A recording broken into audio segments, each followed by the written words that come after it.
আজকে আপনাদের জন্য আবারও নিয়ে এসেছি একটি নতুন ডায়াগ্রামের মাধ্যমে আপনারা শিখতে পারবেন কিভাবে single phase motor start with timer diagram তৈরি করা হয়।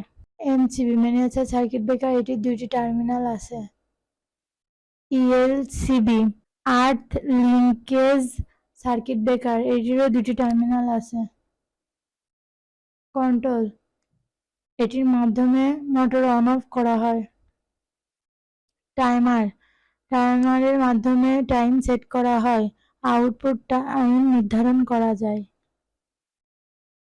Single phase motor, positive line এমসিবিতে কানেকশন দেওয়া হলো, একইভাবে নেগেটিভ লাইন এমসিবিতে কানেকশন দেওয়া হলো। পজিটিভ লাইন এমসিবি থেকে ইএলসিবিতে কানেকশন দেওয়া হলো, নেগেটিভ লাইন এমসিবি থেকে ইএলসিবিতে কানেকশন দেওয়া হলো।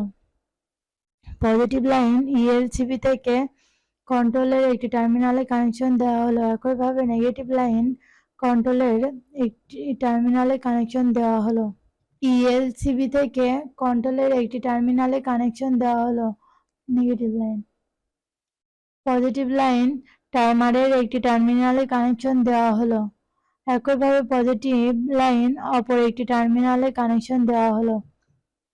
নেগেটিভ লাইন টাইমারের একটি টার্মিনালে কানেকশন দেওয়া হলো। পজিটিভ লাইন টাইমার থেকে কন্ট্রোলের একটি টার্মিনালে কানেকশন দেওয়া হলো। কন্ট্রোলের একটি টার্মিনাল থেকে পজিটিভ লাইন সিঙ্গেল ফেজ মোটরে কানেকশন দেওয়া হলো, একইভাবে নেগেটিভ লাইন সিঙ্গেল ফেজ মোটরে কানেকশন দেওয়া হলো। অর্থাৎ আর্থিং, এটি মোটরে কানেকশন দেওয়া হলো। এই ডায়াগ্রামটি পুরোপুরি সম্পূর্ণ হয়েছে। আপনারা আপনাদের বাসা বাড়িতে অথবা কারখানায় তৈরি করতে পারবেন। ধন্যবাদ।